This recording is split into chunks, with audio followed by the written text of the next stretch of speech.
Well, hello there. Jason here, and look at this. Replicant Synth. I've actually been working on this with Fred and Joël, the other teammates here at Sulcata Sound, for about 6 months now, but it is finally ready to be released into the wild. And I thought I'd do a quick video just showing a couple of unique things that at first glance may cause you to scratch your head a bit. So this is all samples from my Deckard's Dream, which is a whole other video that we won't unpack right now. But it's a very cool analog synth that has 8 voices. And what we did is I picked my 6 favorite patches, the first 6 patches I made when I got the Deckard, and I sampled them in 3 different voices because it's a mono synth, but I sampled them 3 times. And these are the 6 core sounds. So as we go from Esper down to Tyrell, they get increasingly, well, less tuned, let's say. This is a big thing about using the Deckard that I love. So here's our first core sound. And we're just going to audition everything in mono right now. Pretty stable. Now we've got the first sound, but in an unstable, you could say.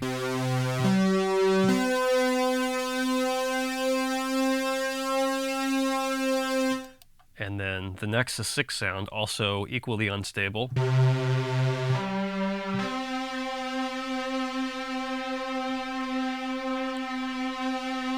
See, it's sort of a not quite as wide pitch bend, and then this is the most pitchy.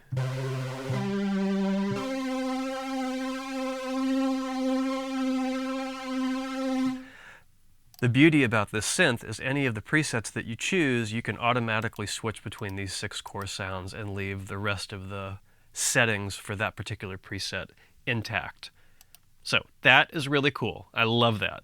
Here's another thing. This was Joël's idea, and I think it's genius. So we have 3 recordings of each one of these core sounds that you were listening to the center channel.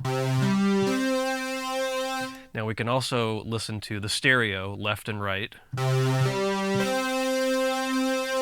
which is much bigger, much wider, much more cinematic. And if you double click in the middle here, it's going to default to all 3 playing at the same time,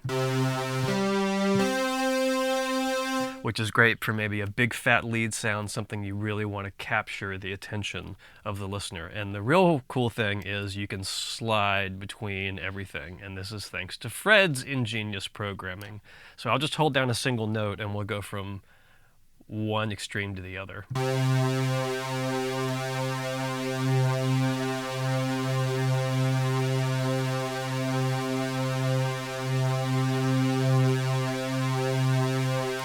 So all the presets take complete advantage of all of this. And then, of course, we have some typical kinds of things: mono, poly, glide time. We've got our normal synth parameters with filter and envelope tweaks, and EQs and chorus and delay. Also of note, I used 2 of my original IR responses, impulse responses that I really loved from the drums and the piano, but I've added 8 new ones that are all bespoke for this particular synth. And again, from top to bottom, we sort of get from a close mic to a large hall to an even bigger scoring stage to an even bigger, unrealistically large canyon, maybe. And now we're getting into crazy sound design territory, and it just kind of keeps getting crazier. So you can mix all those into taste. Okay, so quick overview. What I'm going to do is take this first song, I think it was called Might As Well, and I was just going to show you the patches and how they work. So here's our first pad of 2. We've got it on the wide mode and the Esper original core sound.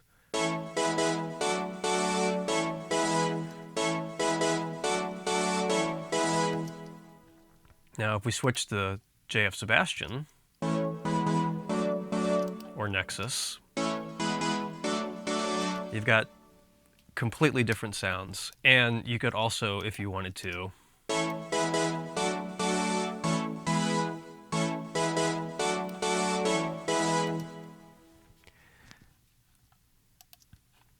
Not doing a lot, but this filter right here, if you just pull the amount down, basically this is your filter frequency response. So notice what happens.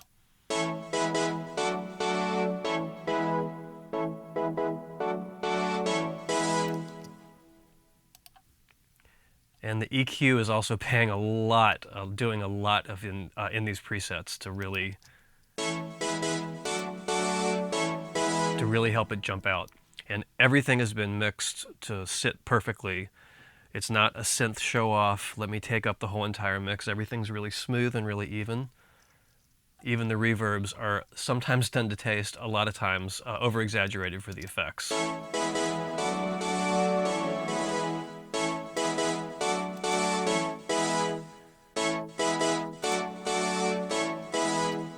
I always think the best reverbs are the ones that that you notice once they disappear.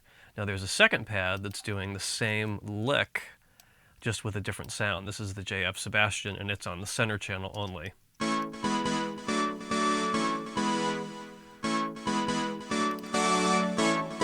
So I stack those up together. I'm going to do the same thing for all three songs.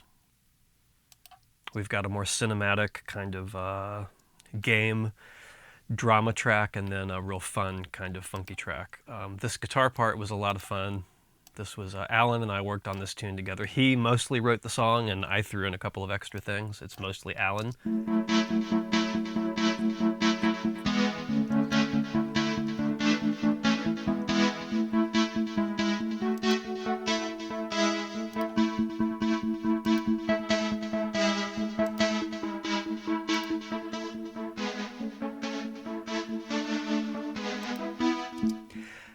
So a lot of this really has to do with the core sound being either in tune or kind of out of tune from itself. And even the in tune sounds are still not perfectly in tune.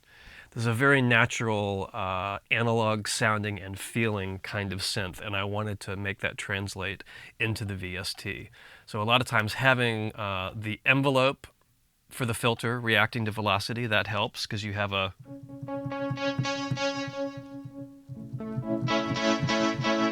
nice response there. And usually if it's a fairly straightforward part, I'm using one of the top three sounds because they're a little more in tune. As you notice, when we go down to the bottom, it can get a little crazy, and that will probably either have no reverb, in this case I'm just using a delay for some space, or the reverbs, if they're on, will be some of the more traditional ones at the front. Once we get into the sound design-y second cue in the next video, we'll start exploring some of those extra reverbs. There's a nice kind of violin synth type lead.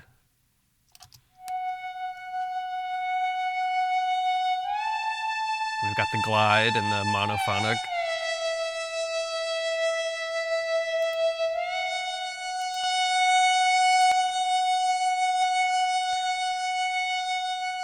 And I've got CC1, I believe, mapped to the filter, so I can have it open and close and feel musical and more responsive. Every patch has CC1 mapped to something, so you can always move CC1, which is normally your mod wheel, and see what it does. It's going to make something do an interesting kind of sound. Usually it's either a filter or an effects-driven thing. Sometimes it's a little bit of everything. Let's see, that's a square wavy thing. What if we do a really unstable one? Actually, this is the most bendy up and down, but it's slow.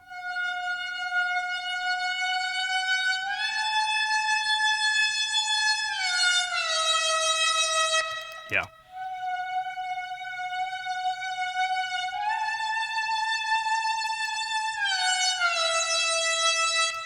You can automate anything in the synth except for your chord changes and your voice mode here. If it's a button, it's not automatable, but if it's a fader or a knob, it is. Let's see, we'll jump to this bass here. I've got two basses, they're just doing something an octave apart. It's an unstable but funky bass.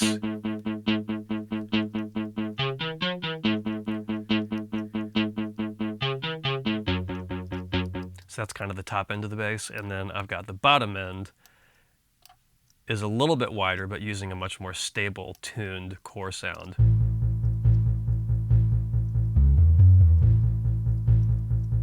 See, I've got the filter, the dynamic filter is opening and closing based on the velocity, and it's changing the volume of the note. So if I turn this down and turn this off, you just get static, which could be cool. Or you could just turn on the filter, so the volume's the same, but the filter's pulsing. So it's getting brighter on the louder sounds. So those two basses together, basically.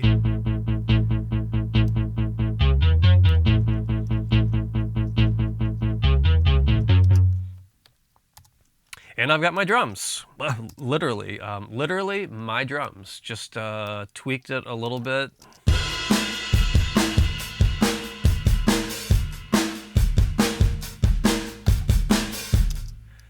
All right, so since we were sitting here, and if you're still with me, you've been kind enough to be hanging out for the last 10 minutes, I'll just kind of play this from the top. And maybe I'll solo a couple of instruments since, you know, this walkthrough for the full song, just playing beginning to end, is already on YouTube as a video.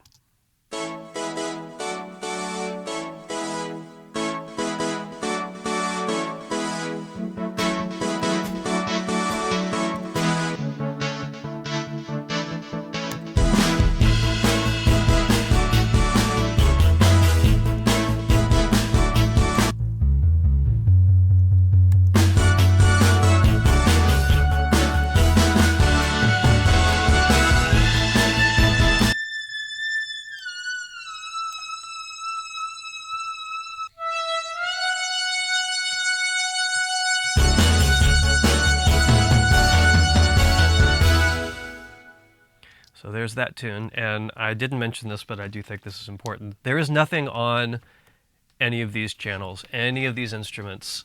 Everything you hear is built into the plugin. The EQ, the reverb, the delays, even the compression on the drums, the pseudo compression on the drums. So there you have it. Quick overview of Replicant Synth. Go ahead and grab it. Did I mention it's completely free? Part 3, I guess, the third release of our free series at Sulcata Sound. Completely free. There's a piano and drums as well. Maybe you sense that I'm building some sort of an ensemble. My bird does, obviously. Okay, great. Thanks for hanging out. More videos soon.